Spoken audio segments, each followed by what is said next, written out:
الرحمن الرحيم وسارعوا إلى مغفرة من ربكم وجنة أرضها السماوات والأرض أعدت للمتقين الذين ينفقون في السراء والضراء والكاظمين الغيظ والعافين عن الناس والله يحب المحسنين والذين إذا فعلوا فاحشة أو ظلموا أنفسهم ذكروا الله فاستغفروا لذنوبهم ومن يغفر الذنوب إلا الله ولم يصروا على ما فعلوا وهم يعلمون أولئك جزاؤهم مغفرة من ربهم وجنات تجري من تحتها الأنهار خالدين فيها ونعم أجر العاملين.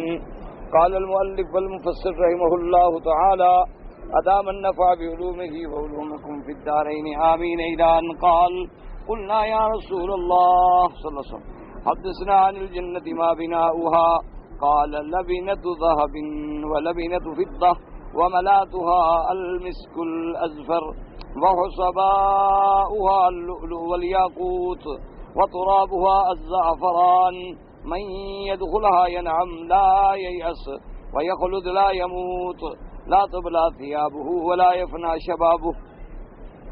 اب مفسر رحمت اللہ علیہ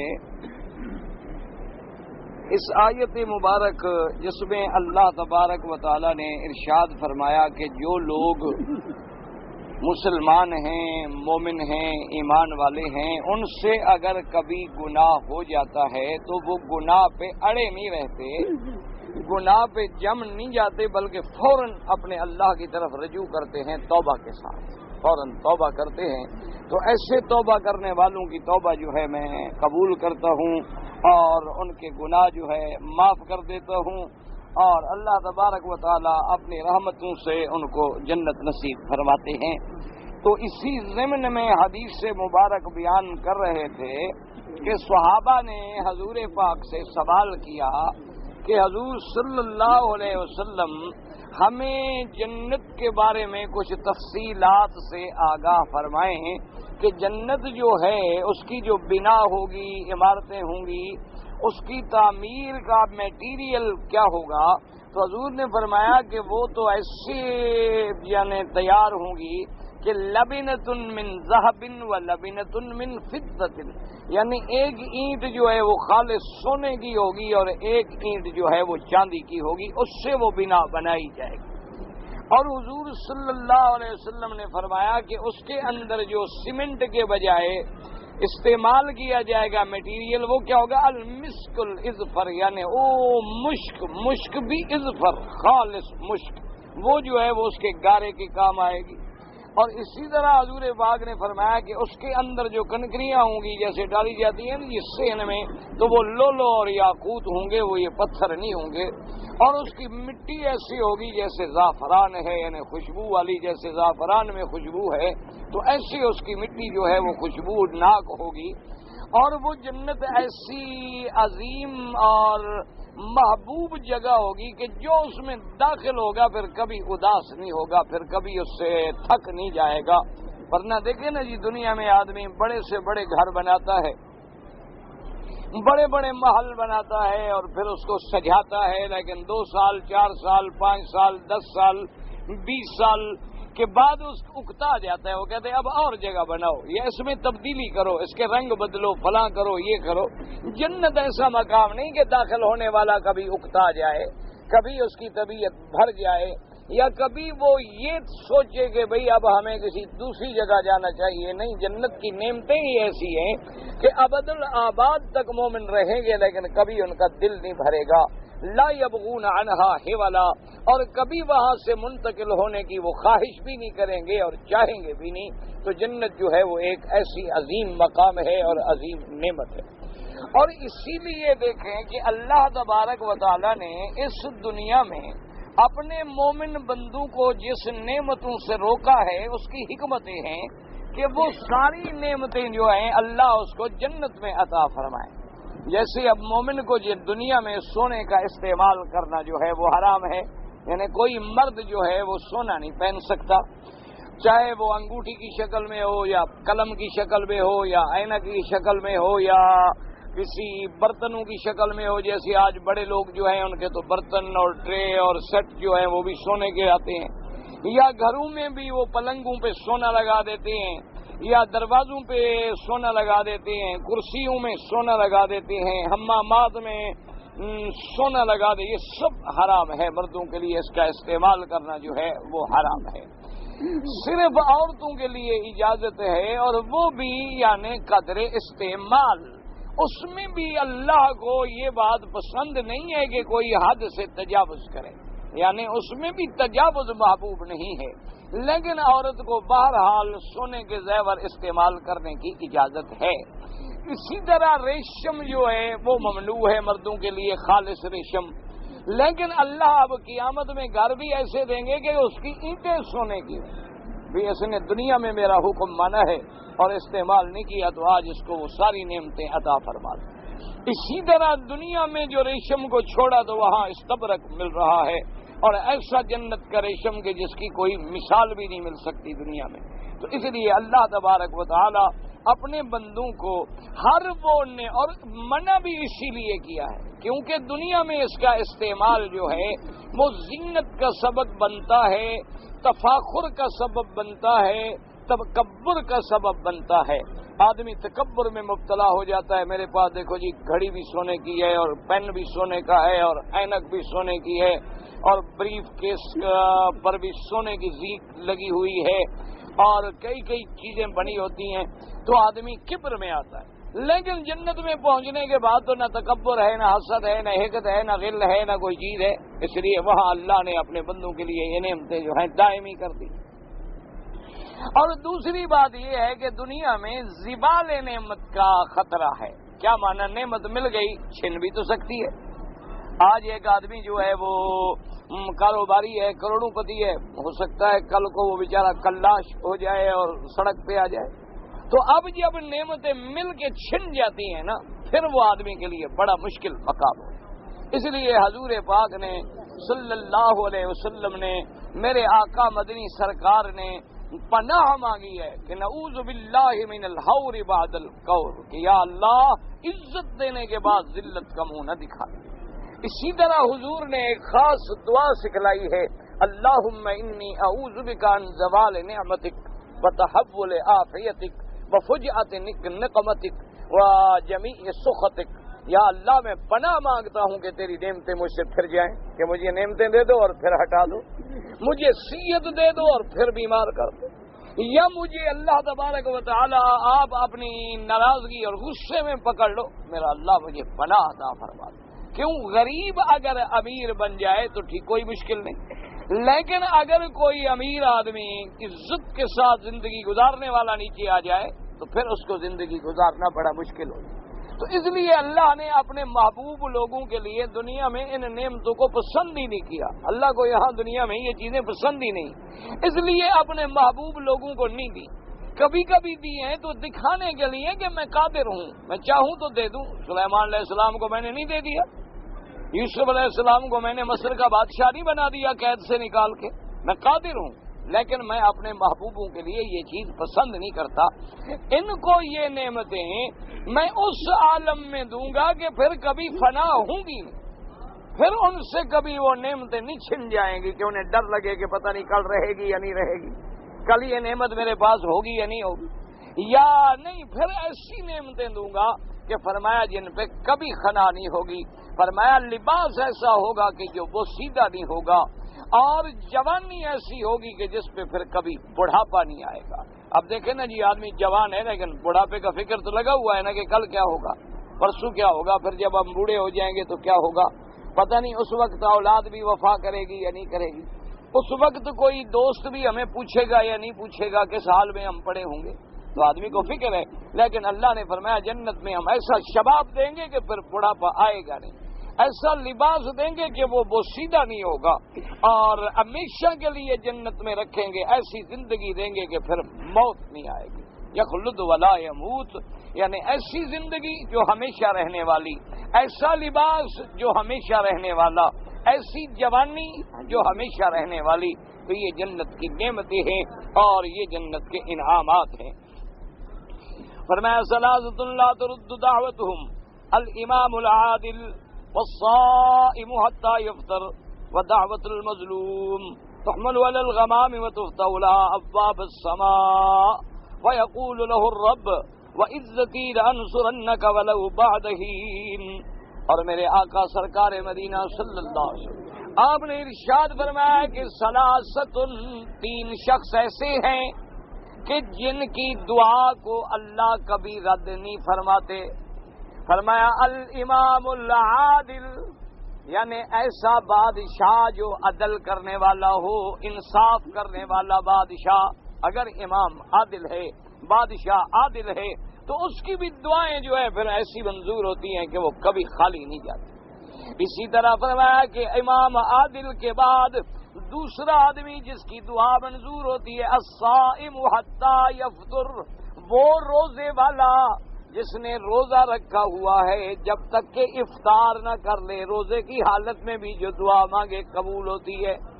اور اسی طرح فرمایا ودعوۃ المظلوم، اور مظلوم آدمی مرد ہے یا عورت ہے، بوڑھا ہے یا بچہ ہے جس پہ ظلم کیا جائے، اس کے دل سے جو دعا نکلتی ہے اللہ بادلوں پہ اس کو اٹھا کے لے جاتے ہیں آسمانوں پر. اور اللہ پاک فرماتی ہیں وعزتی، مجھے اپنے جلال کی، عزت کی، کبریائی کی قسم ہے لانصرنک ولو بعد حین، اے مظلوم میں تیری مدد ضرور کروں گا چاہے مدت کے بعد. یہ میری مرضی کہ میں کب کروں، لیکن تیری مدد ضرور آئے گی، تیرے ظالموں سے ظلم کا بدلہ لیا جائے گا. اسی لیے کسی شاعر نے کہا تھا نا کہ جو چپ رہے گی زبان خنجر لہو پکارے گا آستین کا. اسی لیے قتل جو ہے نا انسان کا کبھی ضائع نہیں جاتا. اللہ تبارک و تعالی اس مقتول کا بدلہ لیتے ہیں، چاہے وہ دنیا والے بدلہ نہ لے، پیسہ ہے، دولت ہے، اقتدار ہے، بچ گئے، ان کو کوئی پوچھنے والا نہیں، چھوٹ گئے، لیکن ایک نہ ایک دن اللہ اس مظلوم کا بدلہ لیں گے. اور اسی طرح یاد رکھیں کہ ہم روزے میں دعائیں مانگتے ہیں اور قبول نہیں ہوتی، اس کی وجہ یہ ہے کہ دعاؤں کے لیے جہاں روزے والے کی حضور نے فرمایا ہے پہلے روزے والا صحیح معنی میں مسلمان بھی تو ہو، پھر صحیح معنی میں روزے والا ہو، یعنی اس کا عقل حلال ہو، صدق مقال ہو، لباس بھی حلال ہو، بدن بھی، عقیدہ بھی، اور پھر صحیح معنی میں اللہ کی رضا کے لیے روزہ ہے، ریا نہیں، شہرت نہیں، سمعت نہیں. اب جو دعا مانگے گا تو قبول ہوگی. اگر چھوٹا سا بھی نقص اب دیکھیں نا جی، آپ گاڑی لیں، آپ 5 لاکھ 10 لاکھ ریال کی گاڑی خرید لیں، رولز رائس، اور اس میں بھی یعنی اس کی جو اعلیٰ کلاس ہو، کیونکہ اس میں بھی تو کئی گریڈ ہوتے ہیں نا، تو اس کی جو اعلیٰ کلاس ہے آپ نے 10 لاکھ میں خرید لی، صرف ایک معمولی سی سوئی لگ جائے ٹائر میں، ہوا نکل جائے تو گاڑی نہیں چلے گی. 10 لاکھ والی گاڑی کھڑی. حالانکہ آپ کہیں گے یار یہ عجیب بات ہے، 10 لاکھ ریال میں نے لگایا، وہ کہے گا جی چاہے 20 لاکھ لگا لو، پنچر جو ہو گئی. اور پنچر کیا ہوتا ہے کہ معمولی سا سوا ٹائر میں لگ گیا، ہوا نکل بس. اچھا اب پانی اس کا ہے، اس کے لیے جگہ ہے کہ بھئی یہاں پانی ہوگا، وہاں ذرا سوراخ ہو جائے اور پانی لیک ہو جائے تب بھی گاڑی نہیں چلے. اچھا جی یہاں ٹینک ہے، اس میں تیل ہوگا، ذرا سا سوراخ ہو گیا، ڈھکنا کھلا رہ گیا، نکل گیا. آپ نے موبل آئل اس میں ڈالا ہے اور نیچے اس کا نٹ ٹھیک فٹ نہیں ہوا، ذرا لیکیج رہ گئی اور بہ گیا، انجن اڑ گیا. تو یہ ہمارے سامنے مثالیں ہیں. اس لیے ہمارا معاملہ یہ ہوتا ہے، ہم نے روزہ تو رکھ لیا لیکن افطار حرام سے کیا اور سحری بھی حرام سے کی، روزہ تو اڑ گیا. ہم نے روزہ تو رکھ لیا لیکن روزے کی حالت میں کسی مسلمان کی غیبت کر دی، کسی مسلمان کو گالی دے دی، روزہ رکھنے کے بعد کسی مسلمان کو نقصان پہنچا دیا، روزہ تو گیا. اب تو صرف ہم بھوکے مر رہے ہیں نا، اللہ کے ہاں تو اس روزے کی کوئی حیثیت نہیں. اس لیے ہماری دعائیں منظور نہیں ہوتی. ورنہ اور یہ بھی اللہ کا کرم ہے کہ چلو ہماری لاکھوں میں سے کوئی ایک تو سن لیتے ہیں، ورنہ وہ تو ہم تو اس قابل بھی نہیں ہیں کہ ہماری کوئی ایک دعا بھی سنی جائے۔ جب ہم اللہ کے باغی ہیں، اللہ کے قانون کو توڑنے والے ہیں، اللہ سے کہیں ہم شرک کر رہے ہیں، کہیں ہم کفر کر رہے ہیں، کہیں ہم سود کھا کے اللہ سے جنگ لڑ رہے ہیں، کہیں ہم عریانی فحاشی بے حیائی میں مبتلا ہیں، اور کہیں ہمارے گھروں کی تہذیب جو ہے وہ سب انگریز کی تہذیب ہے، اور پھر ہمارا کھانا جو ہے وہ رشوتوں سے آ رہا ہے، ظلم سے آ رہا ہے، حرام سے آ رہا ہے، ہمیں کوئی خالص حلال کی چیز ہی نہیں مل رہی، پتہ نہیں کہ ذبح بھی ہوئی ہے کہ نہیں ہوئی ہے، پتہ نہیں صحیح معنی میں اس پہ ذبح کے احکام بھی مرتب ہوئے ہیں کہ نہیں ہوئے ہیں۔ وہ جب ہمارے اندر جا رہا ہے، جب ساری حرام سے افطار حرام سے، روزہ کہاں رہے گا؟ اچھا اسی طرح مظلوم ہے بیچارہ، اس کی دعا نہیں سنی جا رہی، وجہ کیا ہے کہ مظلوم ہونے کے باوجود وہ ظالم بن جاتا ہے، کچھ نہیں کر سکتا تو گالیاں دے رہا ہے۔ تو اللہ نے فرمایا ٹھیک ہے تم اپنا بدلہ تو خود لے رہے ہو، پھر میں کیوں بدلہ لوں؟ تم گالیاں ہی دے سکتے تھے نا، تم بھی تو دے رہے ہو نا گالیاں۔ تم اگر گالیاں، اسی لیے شیخ سعدی نے ایک بڑی عجیب مثال دی نا، اس نے کہا دیکھو چیونٹی بڑی چھوٹی سی حقیر جانور ہے، اللہ کی حکمت ہے کہ اللہ نے اس کو پر نہیں دیے، اگر اس کو پر مل جاتے تو چڑیا کا تو کوئی بچہ نہ رہتا، یہ ان کو بھی کھا جاتی۔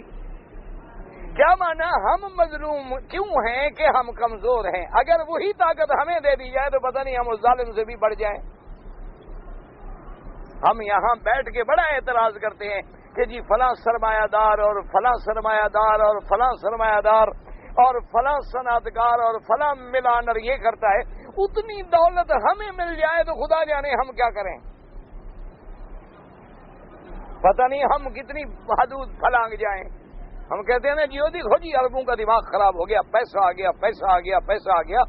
میں اللہ جانتا ہے خوشامد نہیں کر رہا، اور خوشامد کرنے سے بھلا مجھے کون سا وہ آ کے کوئی انعام دے دیں گے؟ خوشامد تو تب کرے آدمی کوئی فائدہ ہوتا ہو، جب فائدہ نہ ہو تو خوشامد کیوں کرے گا؟ بات یہ ہے کہ میں دل سے یقین کریں، آپ کہتا ہوں کہ اتنی دولت جو اللہ نے ان کو دی ہے، پھر بھی یہ نماز پڑھتے ہیں، پھر بھی خدا کو مانتے ہیں، شرک نہیں کرتے، اللہ کے نبی کی نبوت اور رسالت کو مانتے ہیں، حلال حرام کو سمجھتے ہیں، پھر بھی قرآن پڑھتے ہیں، پھر بھی ان کی مسجدیں آباد ہیں۔ بھئی یہ تو واقعی اللہ کے ولی ہے۔ اتنا پیسہ ہمارے پاس ہو تو کوئی ہمارا یہاں دیکھ لو، یعنی S P, D I G, I G rank کا آدمی ہوگا، نماز میں کھڑا ہوگا باقاعدہ، ہمارا تو سپاہی بھی نہیں پڑتا۔ یہ اللہ کا کروڑ کروڑ شکر ہے، یہ اللہ کی اتنی بڑی نعمت ہے۔ ہم تو صرف اعتراض کرنے آتے ہیں نا، ہم تو صرف ان کی برائیاں ڈھونڈتے رہتے ہیں، لیکن نیکی اچھائی کو تو ہم کبھی نہیں دیکھتے نا۔ ہمارے ہاں مرض ہے نا، خدا کی قدرت ہے کہ بلبل کی نظر باغ پہ ہوتی ہے اور کوے کی نظر گندگی پہ ہوتی ہے۔ ہم تو خود کوے بنے ہوئے ہیں نا کہ ہماری نظر ہر وقت ان کی برائیوں پر۔ اور چھوڑو جی، دیکھو میں جانتا ہوں جی کیا کرتے ہیں۔ جب تم نے ان کو یوں کرتے ہوئے دیکھا ہے تو کوئی نیکی کرتے بھی دیکھا ہوگا۔ رمضان میں دیکھو، چھٹیوں میں دیکھو، حرم بھرا ہوا ہے ماشاءاللہ، اور سب شباب ہیں، نوجوان ہیں، چہرے پہ داڑیاں ہیں، نماز ہے، قرآن ہے، اتباع سنت ہے، مسواک ہے، اور 2 منٹ بھی ان کو وقفہ مل جائے یا نماز پڑھیں گے یا قرآن پڑھیں، 2 منٹ ان کو مسجد میں بیٹھنے کا موقع مل جائے فوراً قرآن اٹھا لیں گے کہ چلو ایک آیت تو پڑھ لیں گے نا، حالانکہ پتہ ہے ابھی نماز کھڑی ہونے والے ہو کہ چلو 2 آیتیں قرآن کی تو دیکھ لوں گا، کم سے کم چلو اللہ کے کلام کی زیارت ہی ہو جائے گی۔ قرآن پاک کو دیکھنا بھی رحمت نازل ہوتی ہے۔ اس لیے اصل وجہ یہ ہے کہ ہماری دعائیں منظور کیوں نہیں ہوتی؟ اس لیے نہیں ہوتی کہ ہم اپنے دین میں خود سوراخ کیے ہوئے ہیں۔ کسی نے رشوت کا سوراخ کیا ہوا ہے، حج بھی پڑھ رہا ہے، عمرے بھی کر رہا ہے، لیکن پیسہ رشوت کا ہے۔ کوئی آدمی ایسے ہیں ماشاءاللہ کہ پابندی سے حج پہ آتے ہیں۔ اچھا ایک آدمی تھے ماشاءاللہ، انہوں نے تو اپنا ایسا انتظام کیا تھا کہ ایک جمعہ جو ہے وہ مکے میں آ کے پڑھتے اور ایک جمعہ مدینہ شریف میں آ کے پڑھتے، ہر ہفتے پہنچ جاتے فلائٹ پہ۔ تو کاروبار وہ سودی، کیا فائدہ ہوگا جناب؟ سود کھا کے آپ مدینہ شریف آ جائیں تو کیا فائدہ ہو جائے گا؟ کیا اس میں فائدہ کیا ہو؟ اسی طرح سے اللہ پاک رحمت فرمائے، ایک آدمی ہے سارا سال جناب کیا ہے جی کپاس کی فیکٹری ہے، ٹھیک ہے جی، اچھا ماشاءاللہ۔ ایک میرے دوست ہے، میں نے اس کو پوچھا، میں نے کہا بھی میں نے سنا ہے تم نے فیکٹری کوئی لگائی ہے، کاٹن فیکٹری؟ انہوں نے کہا ہاں جی ماشاءاللہ، اب تو میرے پاس 2 ہیں۔ تو میرے ساتھ وہ گاڑی میں سفر کر رہا تھا، کیونکہ ہم فقیروں کا حال تو یہی ہوتا ہے نا کہ ہم سے جس کو محبت ہو نا اس کو بس وہی وقت ملتا ہے کہ ہمارے ساتھ سفر میں بیٹھ جائے، جو 2-4 گھنٹے کٹھے گزر جائیں گے نا، نہ وہ بھاگ سکتا ہے نہ میں بھاگ سکتا ہوں، گاڑی میں پھنس گئے تو، ورنہ اور تو وقت ہوتا نہیں ہے، کہیں صبح کہیں شام کہیں رات کہیں دن، بس خدا کی قدرت ہے، اللہ قبول کر لے، اللہ ریا سے بچائے، اللہ سمعت شہرت سے محفوظ رکھے۔ تو بہرحال وہ میرے ساتھ گاڑی میں بیٹھ گیا، میں نے کہا ابھی میں نے سنا تھا آپ نے کاٹن فیکٹری، ہاں جناب اب تو میرے پاس، میں نے کہا کیا اس میں کتنا فائدہ ہو جاتا ہے؟ اس نے کہا جی بات یہ ہے کہ اس میں فائدے جو ہیں وہ ہمیں 2 طریقے سے ہوتے ہیں۔ میں نے کہا جی وہ کیسے؟ اس نے کہا ایک حضرت یہ ہوتا ہے کہ ہم نے مثلا 1 لاکھ من کپاس خریدی، ہم نے خریدی تھی مثال کے طور پہ 100 روپے پہ، اور وہ 10 روپے بڑھ گئی تو ہمیں 10 لاکھ مل گیا، ریٹ بڑھ گیا۔ ایک تو فائدہ یہ، اور دوسرا فائدہ اس نے کہا حضرت جو ہے نا وہ، اب آپ میرے بزرگ ہیں اور میں بڑی محبت کرتا ہوں آپ سے، سیدھی بات آپ کو بتاؤں وہ یہ ہوتا ہے کہ جب ہم وزن کرتے ہیں نا تو اللہ کی مہربانی سے 10 سیر 1 بورے کے پیچھے تو معمولی بات ہے، یعنی 1 بورا ہے مثلا 2 من کا، انشاءاللہ وہ 10 کلو ہم کم لکھیں گے۔ اس نے کہا جی اس سے بھی اللہ کی مہربانی سے 1000-2000 من کپاس بن جاتی ہے، تو یہ بھی خالص ہمارا فائدہ ہی فائدہ ہے، نفع ہی نفع ہے۔ بعد میں ملنے والے آ گئے، انہوں نے کہا جی آپ نے ہمیں بڑا نقصان دیا ہے، آپ نے تو ہماری کپاس 10 من کاٹ لی، اچھا چھوڑو یار، چلو 2 من معاف کی، چلو 8 من رہنے دو، وہ بھی خوش ہو جاتا ہے، اس کو بھی ہم خوش کر دیتے ہیں۔ ابھی لاسٹ جو لگا تھا ہم نے دیکھو آپ کے لیے مزید چھوڑ دیا، اور کیا کریں آخر؟ انہوں نے کہا جی ایک تو ہمارا یہ فائدہ ہے ماشاءاللہ، میں نے کہا ماشاءاللہ یہ تو خیر خالص حلال ہے۔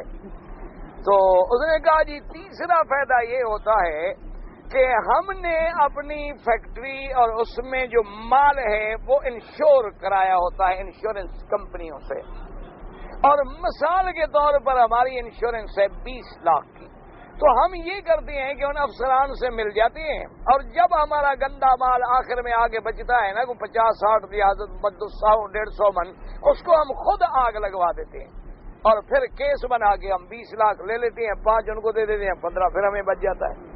تو انہوں نے کہا حضرت یہ ہمارے خالص منافع ہیں، یہ ہمارے فائدے ہیں۔ اور تیسرا یہ ہے کہ حضرت اس نے کہا کہ فیکٹری تو چل ہی نہیں سکتی جب تک ہم لمٹ نہ لیں۔ انہوں نے کہا بھی وہ لمٹ کیا بلا ہوتی ہے؟ اس نے کہا جی وہ یہ بلا ہوتی ہے کہ ہم پہلے بینک سے منظور کراتے ہیں اپنی جائیداد پلج کر کے کہ بینک ہمیں 50 لاکھ یا 1 کروڑ روپے کی لمٹ دے گا، تو اب ہم کپاس خریدتے جائیں گے، بینک کو ہم چیک دیتے جائیں گے، وہ پیمنٹ کرتا چلا جائے گا، اس پہ جو ہے وہ ہم سے سود چارج کرے گا، لیکن ہم چونکہ اتنی خریداری کر چکے ہوتے ہیں اور وہ ہمارے مال پہ نگرانی رکھتے ہیں اپنی کہ بھئی ایسا نہ ہو کہ پیسہ جتنا لے لیا ہے اتنا مال ہی نکل جائے تو پھر پیسے کہاں سے وصول کریں گے، ان کے انسپیکٹر نگرانی کرتے ہیں تو وہ بھی سود لیتے ہیں۔ میں نے کہا ماشاءاللہ اس کا مطلب ہے کہ پھر تم خالص حلال کا کام کر رہے ہو۔ وہ کہنے لگا جی اس کے بغیر تو نہیں چل نہیں سکتی۔ میں نے کہا چھوڑو پھر اسی لادت کو، کون سے تم غریب ہو بھوکے ہو، تمہارے والدین نے بھی تمہارے لیے اچھی خاصی جائیداد چھوڑی ہے، تو نے کہا اب میں نے دی اتنی پیسے، میں نے کہا خدا وہ اور جی حل کوئی نہیں، میں نے کہا بے وقوف ہو، میں مولوی آدمی کاروبار بالکل نہیں جانتا، میں تمہیں حل بتاتا ہوں۔ کہنے لگا جی آپ کیسے بتائیں؟ میں نے کہا لیز پہ دے دو، ٹھیکے پہ دے دو۔ کہتے جی وہ تو ایک فیکٹری کا 4-5 لاکھ ملے گا، تو 2 فیکٹریوں کا 10 لاکھ تمہیں سال میں ملے گا اور خالص حلال۔ تم نے فیکٹری ٹھیکے پہ دے دی، آگے اگلا جانے اس کا کام جانے جو مرضی ہے کرے، وہ قیامت میں پکڑ، تم تو کرایہ لے رہے ہو نا اپنی چیز کا، خالص حلال کھا سکتے ہو۔ کہتے جی بہرحال یہ صبر کرنا ذرا حلال پہ ہے بڑا مشکل، دعا کریں ہم ایک سال میں 50 لاکھ کما لیتے ہیں، آپ ہمیں 5 لاکھ پہ بٹھا رہے ہیں، تو ہم کیسے صبر کریں گے؟ میں نے کہا تو کبھی 50 لاکھ چلا بھی جاتا ہے، کہتے ہیں ہاں جی یہ بھی ہوتا ہے، یہ بھی ہوتا ہے کہ ہم نے کپاس لے لی اور گر گئی تو 50 لاکھ کا گھاٹا بھی پڑ جاتا ہے، شام کو ہم باہر بیٹھے ہوتے ہیں سڑک پر۔ میں نے کہا اس لیے تم حلال کیوں نہ کھاؤ کہ ہمیشہ کرسی پہ بیٹھے رہو اور سڑک پہ نہ بیٹھنا پڑے، عزت سے رہو اور آہستہ آہستہ آہستہ آہستہ سیڑھی سیڑھی چڑھو، کیوں یکدم اوپر چڑھتے ہو کہ گرو تو گردن سیدھی ٹوٹ جائے۔ تو یہ وجوہات ہیں اصل میں ہمارے کہ ہمارے عمرے، ہماری نمازیں، ہمارے روزے، کعبہ شریف کو لگ لگ کے ہمارا رونا کیوں قبول نہیں ہوتا کہ اندر حلال نہیں ہوتا، اس لیے ہماری دعائیں منظور نہیں ہوتی۔ دعا کریں اللہ پاک ہمارے حال پہ رحمت کرے۔ بھائی تمہارا رونا کیا روئیں، مجھے تو اپنی برادری پر بھی لاکھ میں میرے پہلے تو ہم گنتے تھے نا 100 میں ایک، اب میرے خیال میں لاکھوں میں ایک پیر اور مولوی ہوگا جس کا کھانا حلال ہے۔ بالکل ناراض نہ ہوں، پہلے بھی مجھے مولوی گالیاں دیتے ہیں، وہ کہتے ہیں یہ اپنی برادری کا مخالف ہے۔ میں مخالف نہیں ہوں، حقیقت اللہ معاف کرے، جو صحیح معنی میں علماء ہیں، صحیح معنی میں پیر ہیں، اللہ جانتا ہے، خدا کا کعبہ میرے سامنے ہے، ان کے پاؤں کی جوتی میرے سر کا تاج ہے۔ اگر وہ اپنا خدا کا کعبہ میرے سامنے، اگر صحیح عالم ہو، صحیح پیر ہو، مجھے جوتا دے تو میں سر پہ رکھوں گا کہ میرے لیے وہ تاج ہے، جوتا نہیں ہے۔ لیکن جو میرے طرح کے لوگ ہیں جن کا گزارا ہی صدقات و زکات پہ ہے، تو پھر حلال کہاں ہوا بھائی ہمارا؟ سارا مال جو آ رہا ہے کہاں سے آ رہا ہے؟ ایمان سے کہو، آخر بھی نہ کام ہے، نہ کاروبار ہے، نہ تجارت ہے، کہاں سے کھاتے ہو؟ صدقات و زکات سے۔ اور اس سے بڑا حرام ہے کوئی ایک، تو میں نے اس آدمی کے 10 روپے کھائے، ایک لوگوں نے ہمیں پیسہ دیا کہ غریب طالبوں کو دے دو، ہم کھا گئے، تو وہ تو لاکھوں کے ہم چور بن گئے۔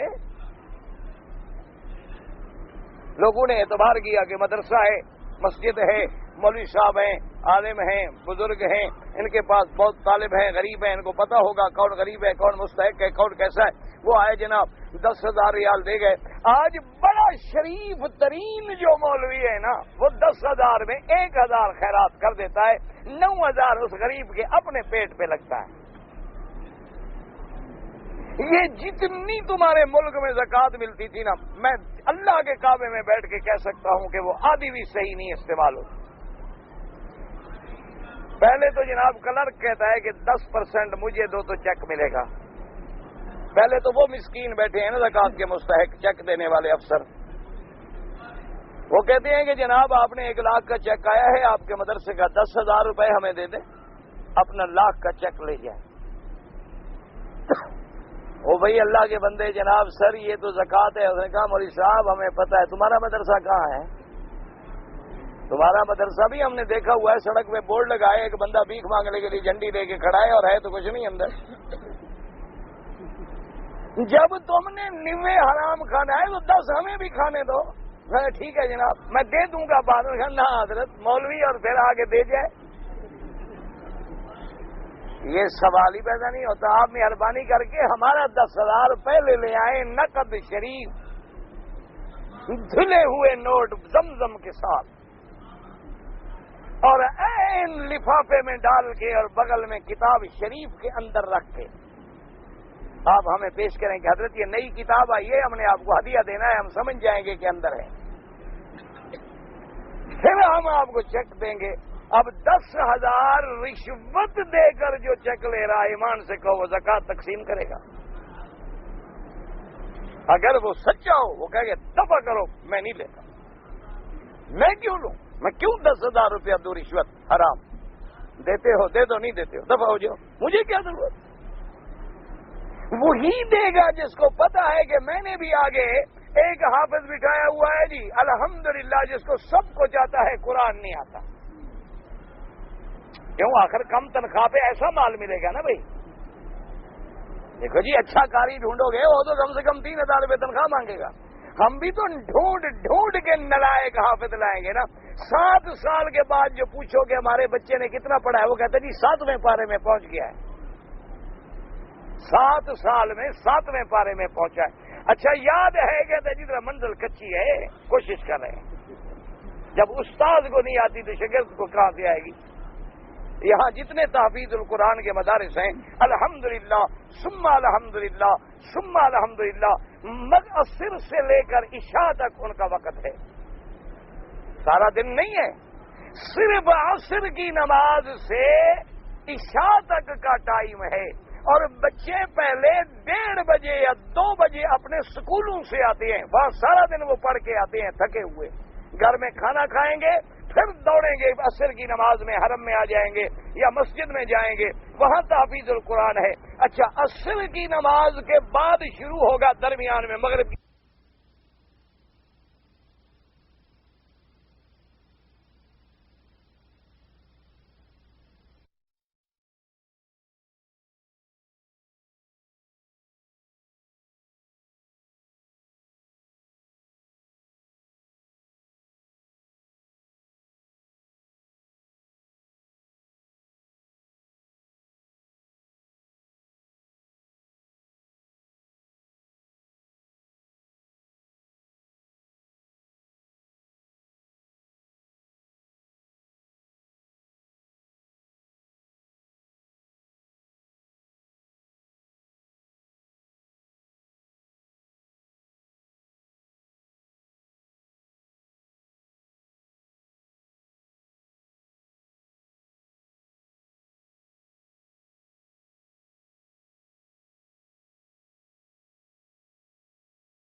پڑھنے بیٹھیں گے، عشاء کی اذان ہوگی، چھٹی ہو گئی۔ یہاں 2 سال میں آدمی حافظ بن جاتا ہے اور ہمارا 10 سال میں کیوں نہیں بنتا؟ کیا وجہ کیا ہے؟ 2 سال میں حافظ قرآن، زیادہ نالائق ہو تو 3 سال، 3 سال میں الحمدللہ حافظ قرآن ہو جاتا ہے، لڑکا ہو یا لڑکی، اور ٹھیک قرآن پڑھتا ہے، لفظ بھی صحیح ہیں، مخارج بھی صحیح ہیں، منزل بھی الحمدللہ اس کی صحیح ہے۔ اور ہاں، ایسے بچے بھی ہیں الحمدللہ ثم الحمدللہ جنہوں نے 6 مہینے میں پورا قرآن 30 پارے حفظ کیا ہے، 6 مہینے میں پورا قرآن۔ وہ تو خیر چلو نادر مثال ہے نا کہ کوئی ایسا بچہ جینیس آ جاتا ہے۔ اصل بات یہ ہے کہ عام بچے جو ہیں، اور ہمارے مدارس میں بھی 5 سال میں قاعدے میں پڑھے ہیں بچے، اور تہجد کے وقت سے استاد پڑھانا شروع کرتے ہیں، اور عشاء کے بعد 10 بجے جا کے تعلیم ختم ہوتی ہے، اور مار کے اس کو حیوان بنا دیتے ہیں۔ کوئی بچہ زنجیروں میں پڑا ہے، کوئی قلعے سے باندھا ہوا ہے، کسی پہ بید مار کے اس کے ہاتھ بیچارے کے مشلول ہو گئے ہیں، کسی کی پسلیاں ٹوٹی ہوئی ہیں، کوئی زخمی ہو گئے، ہسپتالوں میں پڑا ہے، اور ماں باپ اگر رو کر بھی آ کے استاد کو کہہ رہے ہیں، وہ کہتے ہیں لے جاؤ اپنے بچے کو، استاد کا گلہ کرتے ہو؟ استاد کا حق ہے، استاد کا حق ہے کہ مارے؟ یہ کس کتاب میں لکھا ہوا ہے کہ استاد کا حق ہے کہ استاد اس کو ڈنڈے مارتا رہے؟ وجہ کیا ہے آخر؟ وجہ یہ ہے کہ پڑھانے والے کا خود علم مکمل نہیں، خود اس کو پڑھانے کا پتہ نہیں، وہ اب بچے کو قائل نہیں کر سکا پڑھنے کے لیے، وہ بچے کو راضی نہیں کر سکا۔ انگریزی سکول میں بچے نے جانا ہو، آپ دیکھیں صبح جلدی بچے خود اٹھیں گے، خود غسل کریں گے، برش کریں گے، وردی پہنیں گے، پینٹ پہنیں گے، خوشی سے تیار ہو کے بستے لٹکا کے کھڑے ہوں گے سڑک پہ بس کی انتظار میں۔ اس کو کہو کہ مولوی کے پاس جانا ہے، کبھی ماں کے پیچھے چھپتا ہے، کبھی باپ کے پیچھے، پتا ہے ابھی جلات کے پاس جا رہا ہوں، تو اس نے پڑھنا مٹی ہے؟ اس کو پتا ہے کہ ابھی مجھے کسائی کے پاس جانا ہے، جس نے ذبح ہونا ہے تو بکری نے تو بھاگنا تو ہے نا۔ پھر انا للہ و انا الیہ راجعون، دعا کریں اللہ ہمارے حال پہ رحم۔ اور یہ بھی یاد رکھ لیں کہ جن مدرسوں میں جب کوئی سرکار کا مشتبہ پیسہ بچوں کے پیٹ میں جائے گا، وہ کبھی مولوی اور عالم نہیں بنے گا قیامت تک، وہ سرکاری بن جائے گا، درباری بن جائے گا، وہ قوال بن جائے گا، وہ دین فروش بن جائے گا، وہ کبھی عالم نہیں بنے گا۔ عالم بننے کے لیے یہ شرط ہے کہ پڑھانے والا بھی پڑھنے والا بھی اندر حلال جائے۔ اگر لقمہ حلال ہے تو قرآن آئے گا، ورنہ حرام کا اور قرآن کا جوڑ ہی نہیں، یہ اکٹھے ہو ہی نہیں سکتے۔ جیسے مچھلی دودھ نہیں اکٹھے ہوتی نا، برس ہو جائے گی، جیسے کوئی آپ دودھ پی کے اوپر کھٹی چیز کھا لے تو فوراً معدے میں پھٹ جائے گی۔ یہ یاد رکھو، قرآن حدیث کا جوڑ حلال سے ہے، حرام سے کبھی۔ حرام سے قرآن حدیث کا علم نہیں آتا۔ جغرافیہ پڑھ لے گا، تاریخ پڑھ لے گا، ریاضیات پڑھ لے گا، اقتصادیات پڑھ لے گا، طبیعیات پڑھ لے گا، فلکیات پڑھ لے گا، کمپیوٹر میں ترقی کر جائے گا۔ قرآن و حدیث تب آئے گا جب عقل حلال ہوگا۔ یہی وجہ ہوتی تھی کہ اس دور میں آپ دیکھ لیں کہ کہیں امام مالک ہے، کہیں امام ابو حنیفہ ہے، کہیں امام شافعی ہے، کہیں امام احمد ابن حنبل ہے، کہیں شیخ الاسلام ابن تیمیہ ہے، کہیں شیخ الاسلام ابن القیم ہے، کہیں امام بخاری ہے، کہیں امام ترمذی ہے، کہیں سفیان ثوری ہے، کہیں سفیان ابن عیینہ ہے، کہیں وقیع ہے، کہیں عبداللہ ابن المبارک ہے۔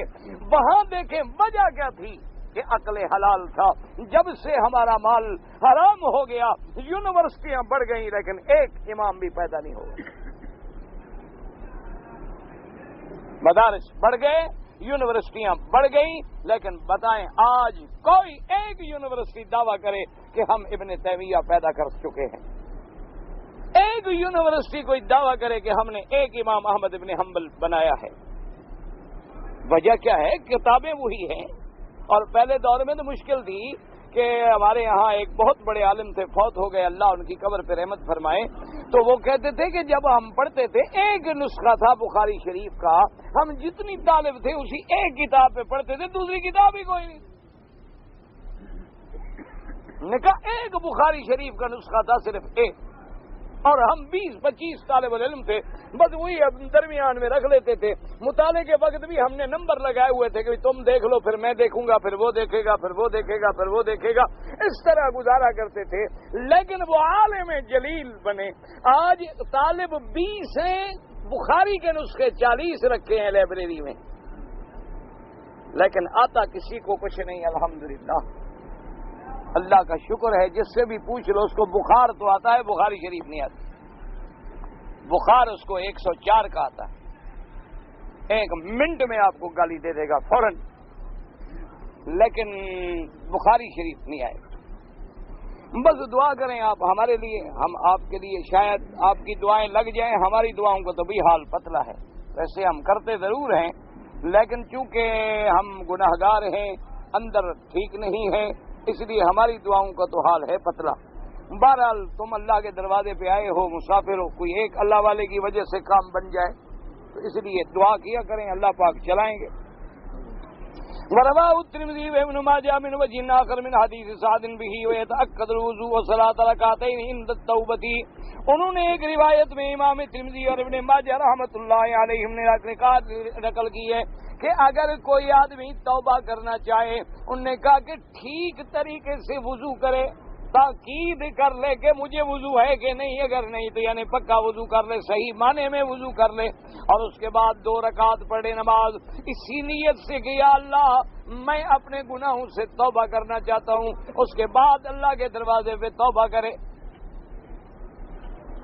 لما رواه الامام احمد بن حنبل رحمہ اللہ تعالی حدثنا وکیع قال حدثنا مسعر سفیان الثوری عن عثمان بن المغیرة الثقفی عن علی بن ربیعہ عن اسماء بن الحکم الفزاری عن علی رضی اللہ تعالی عنہ قال كنت اذا سمعت من رسول الله حديثا نفعني الله بما شاء منه واذا حدثني غير استحلفته فاذا حلف لي صدقته وان ابا بکر رضی اللہ عنہ حدثني وصدق ابو بکر رضی اللہ عنہ أنه سمع رسول الله صلى الله عليه وسلم قال ما من رجل يذنب ذنبا فيتوضأ فيحسن الوضوء قال مسعر ويصلي وقال سفيان ثم يصلي ركعتين فيستغفر الله عز وجل إلا غفر له۔ اب جناب مفسر رحمۃ اللہ علیہ فرماتی ہیں، حضرت علی رضی اللہ تعالیٰ عنہ سے روایت ہے، وہ فرماتی ہیں کہ جو حدیثیں میں نے خود حضور سے سنی ہیں، جو فرمان نبوی میں نے اپنے کانوں سے سنا محمد مدنی سے، صلی اللہ علیہ وسلم سے، اور میں نے کوشش کی ان حدیثوں پہ عمل کرنے کی، اللہ نے جتنی مجھے چاہا اس سے نفع پہنچایا، لیکن اگر کوئی حدیث میں نے خود نہیں سنی، کسی دوسرے نے سنی اور وہ مجھے سناتا ہے تو پہلے میں اس کو قسم دیتا ہوں احتیاط کے طور پہ، ورنہ حضرت علی جانتے تھے کہ صحابہ سب سچی ہیں، یہ احتیاط تھی تاکہ آنے والے دور میں کوئی آدمی زیادتی نہ کر سکے۔ فرماتی ہیں استحلفت، میں ان سے حلف لیتا ہوں، اور جب وہ قسم کھاتا ہے کہ واللہ مجھے خدا کی قسم ہے یہ بات میں نے حضور سے سنی ہے، تو میں اس کو صدقت، سچا مان لیتا ہوں۔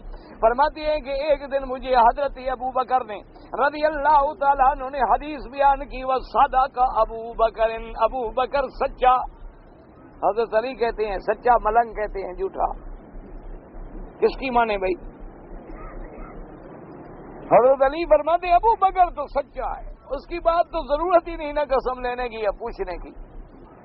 تو فرماتے ہیں کہ انہوں نے مجھے حدیث بیان کی کہ انہوں نے حضور پاک سے سنا ہے کہ اگر کوئی بندہ اپنے گناہوں سے توبہ کرنا چاہتا ہے، وہ چاہیے کہ پہلے وضو کرے، صحیح معنی میں اچھی طرح شریعت کے مطابق، سنت کے مطابق وضو کرے، یہ نہیں کہ جلدی جلدی وضو کرے، کوئی جگہ رہ گئی، پاؤں رہ گیا، انگلیوں کا خیال نہ کیا پاؤں میں، بعض آدمیوں کی انگلیاں بالکل ملی ہوتی ہیں پاؤں کی، وہ جب تک اچھی طرح اندر پانی نہ پہنچائے پانی نہیں پہنچتا۔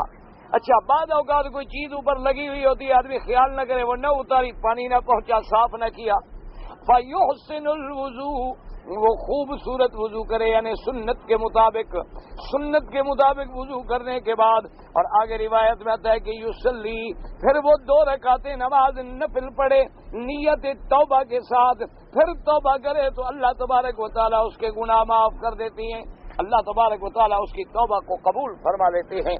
تو اس لیے آدمی جب چاہے، دن ہے، رات ہے، اندھیرا ہے، کوئی وقت ہے، اذا سالک عبادی انی فانی قریب اجیب دعوت الداعی اذا دعان، اللہ فرماتے ہیں میرے بندے جب مجھ سے سوال کریں، جب مانگیں، جب مجھے پکاریں، میں ان کے قریب ہوں۔ میرا مولا کتنے قریب؟ فرمایا نحن اقرب الیہ من حبل الورید، تیری شارگ سے بھی زیادہ قریب، کیوں؟ تو کہ جب میرے علم میں ہے، اور جو علم میں ہو وہ قریب ہوتا ہے، ہر چیز میرے علم کے اندر ہے، بعید تو وہ ہے جو علم سے باہر ہو، جس کا تجھے پتہ نہ ہو، وہ چیز بعید ہوتی ہے، اور جو چیز علم میں ہے وہ ہر وقت اللہ کے قریب ہے۔ لہذا جب تم مجھے پکارتے ہو، دن ہے، رات ہے، اللہ پاک اسی وقت فرماتے ہیں اجیب دعوت الداعی اذا دعان، میں پکارنے والے کی پکار کا جواب دیتا ہوں جب وہ مجھے پکارے۔ اللہ سے دعا بھی کریں اور اپنے عقیدوں کو بھی صاف کریں مسلمانوں۔ اللہ فرماتا ہے مجھے جب پکارو میں سنتا ہوں، اور جواب بھی۔ تو جس کو سننے کے لیے کسی سیڑھی کی ضرورت نہیں ہے تو پھر ہم سیڑھیاں کیوں لگائیں؟ وہ کہتے ہیں جب چاہو، جس وقت چاہو مجھے پکارو، اور یہ بھی نہیں کہا کہ پکارنے والا اچھا آدمی ہو، صالح ہو، نمازی تب سنوں گا، گنہگار کی کوئی پکار، کافر بھی پکارے تو میں سنتا ہوں، گنہگار بھی پکارے تو میں سنتا ہوں، بس دعا کر لے سیدھی۔ وہاں قدار رواه علی بن المدینی والحمیدی وابو بکر بن شیبہ واہل السنن بن حبان بن صحیح والبزار والدارقطنی من طرق عن عثمان بن المغیرة به وقال الترمذی رحمہ اللہ تعالی هو حدیث حسن وقد ذکرنا طرقه والکلام علیہ مستقصى فی مسلم ابی بکر صدیق رضی اللہ تعالی عنہ وبالجملة فهو حدیث حسن وهو من روایت امیر المؤمنین علی بن ابی طالب رضی اللہ تعالی عنہ خلیفۃ النبی صلی اللہ علیہ وسلم ابی بکر رضی اللہ عنہما ومما يشهد لصحة هذا الحديث ما رواه مسلم فی صحیحہ۔ اس لیے مفسر فرماتے ہیں کہ سند میں باوجود کلام ہونے کے یہ درجہ حسن پہ پہنچ جاتی ہے، کیونکہ سب سے بڑی بات تو یہ ہے کہ روایت کرنے والے حضرت علی ہیں، اور وہ روایت کس سے کر رہے ہیں؟ خلیفہ نبی سیدنا ابی بکر سے رضی اللہ تعالیٰ عنہ سے۔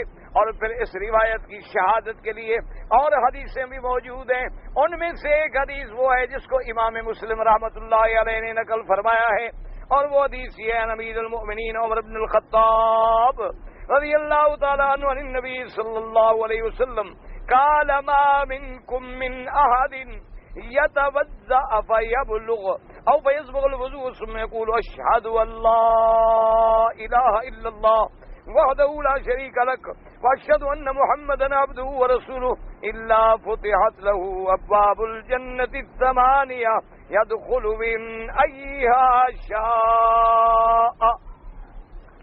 اب مفسر رحمۃ اللہ علیہ فرماتے ہیں کہ اس حدیث میں حضرت امیر المؤمنین عمر بن الخطاب رضی اللہ تعالی عنہ نے روایت کی ہے.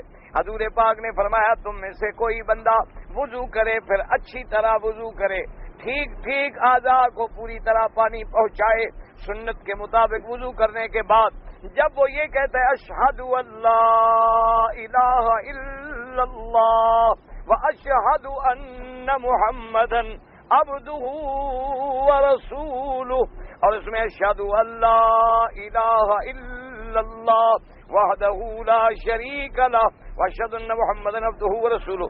اللہ پاک کے نبی نے فرمایا الا فتحت له ابواب الجنۃ الثمانیہ, اللہ پاک اس کے لیے گویا جنت کے 8 دروازے کھل جاتے ہیں, جس دروازے سے چاہے جنت میں داخل ہو جائے. کیا مانا کہ جب اس نے کلمہ پڑھا تو گویا ابھی مسلمان ہو گیا, ابھی ایمان لے آیا اور گناہوں سے پاک ہو گیا. تو جب گناہوں سے پاک ہو گیا تو گویا جنت کے سارے دروازے کھل گئے. وہ جس دروازے سے بھی داخل ہونا چاہے اللہ تبارک و تعالیٰ اس کو جنت نصیب فرماتے ہیں. دعا کریں اللہ ہم سب کو جنت نصیب فرمائے, اللہ تبارک و تعالیٰ اپنے عذاب سے بچائے. اللہ پاک ہر کلمے پڑھنے والے کو جنت پاک نصیب اپنی رحمتوں سے نصیب فرما دے. اللہ ہمارے گناہ معاف فرما دے. اللہ ہماری خطائیں, ہمارے ذنوب, ہماری سیئات معاف فرما دے. وہ کریم ہے, اس کے خزانے میں کوئی کمی نہیں ہے. ایک دوسرے کے لیے دعا کیا کرو, اس میں بڑی رحمت ہوتی ہے, بڑی برکتیں ہوتی ہیں. کہتے ہیں جی کہ شادی کرنا جو ہے وہ فرض ہے یا سنت ہے یا واجب ہے. میرے بھائی یہ کہتے ہیں مختلف کتابوں میں اقوال ہیں. اصل کتابوں کا تو قصور کوئی نہیں ہے, ہمارے سمجھنے کا قصور ہے. حالت یہ ہے کہ اگر کسی آدمی کو اپنے بدن پر زنا کا خوف ہے اس کے لیے تو فرض کے مقام پہ پہنچ جاتی ہے کہ فوراً شادی کرے تاکہ زنا سے بچ جائے. اگر اپنے بدن پہ یعنی کنٹرول ہے تو سنت ہے, حضور صلی اللہ علیہ وسلم کی سنت ہے. اور پھر ایسی سنت ہے کہ جس کی حضور نے ہمیں رغبت دلائی ہے, اور بعض روایات میں یہ ہے کہ گویا آدھا دین ہے. اس سے بڑی اہمیت کیا ہو سکتی ہے؟ تم لفظی تحقیق میں نہ پڑھو, تم شادی کرو. معلوم ہوتا ہے بیچارہ شادی سے کترانا چاہتا ہے, اس لیے مسئلے پوچھ رہا ہے جی واجب ہے فرض ہے. تم شادی کرو, اللہ خیر کریں گے. اگر کوئی ایسی مرض ہے, بیماری ہے تو علاج کراؤ, شادی ضرور کرو, مسئلے نہ پوچھو.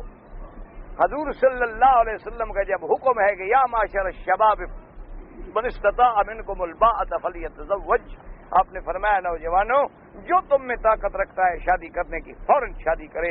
اگر نہیں کر سکتے ہو, غریب ہو, پیسہ نہیں ہے, پھر تم روزے کثرت سے رکھو تاکہ گناہوں سے بچے رہو. تو اس لیے شادی کرنے کی آج مشکل یہ ہے کہ حلال مہنگا ہو گیا ہے, حرام ہو گیا ہے سستا. تو لوگ حلال میں کیوں پڑیں؟ حلال ہے مہنگا, وہ لاکھوں میں ملتا ہے, حرام 10 ریال سے ہو جاتا ہے. تو ہر آدمی اسی گزارے پہ ہے. انا للہ و انا الیہ راجعون. بہرحال شادی ضرور کریں. اگر شادی نہیں کریں گے تو مخالفت ہے سنت کی. وہ جو بعض واقعات گزرے ایسے لوگوں کے وہ مستثنا ہوتے ہیں, حکم عام دیکھنا پڑتا ہے. جذبات کو قابو شابو نہ کرو, تم شادی کرو بس.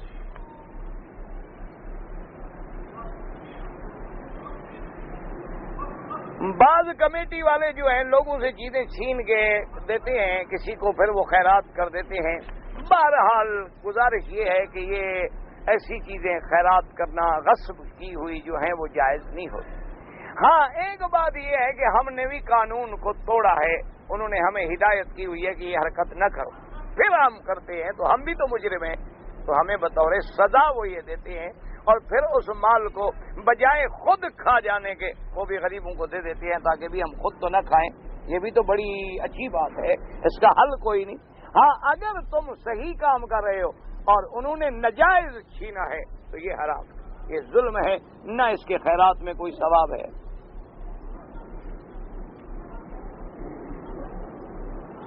اگر زکوٰۃ کوئی آدمی اپنے سکے بہن بھائی کو دے, کوئی حرج نہیں. اگر آپ کے بھائی بہن غریب ہیں آپ دے سکتے ہیں, کوئی مشکل نہیں.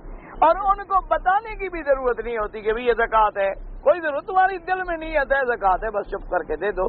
کیونکہ بھائیوں کو برا لگے گا نا کہ دیکھو جی زکوٰۃ کا مال ہمیں دے رہا ہے, ویسے بھائی ہماری مدد نہیں کرتا. اس لیے ان کو بتانے کی بھی ضرورت نہیں ہے. زکوٰۃ جو ہے آپ بھائی ہے, بہن ہے, جتنے رشتہ دار ہیں, ماں سوائے ماں باپ کے, ماں باپ کا چونکہ خرچہ تمہارے ذمے ہے, اس لیے تم زکوٰۃ وہ کیوں لیں. ان کے لیے تو تم پر لازم ہے کہ ان کو دو, کہ تمہاری جائیداد جو ہے ماں باپ کی ہے. اگر آج کل بعض ایسے جگ ہیں, گلاس ہیں, ان پر جانوروں کی صورتیں بنی ہوئی ہیں, وہ استعمال کرنا حرام ہے. جس میں جاندار کی تصویر بنی ہو, اگر کوئی پھول بنا ہے, درخت بنا ہوا ہے, کوئی مکان بنا ہوا ہے, کوئی ایسی چیز یعنی جاندار نہیں, یعنی بندہ نہیں, جانور نہیں, روح والی چیز نہیں, یوں سمجھ لو, تو وہ تو ٹھیک ہے. لیکن اگر اوپر چڑیا بنی ہوئی ہے, کسی میں کچھ بنا ہوا ہے,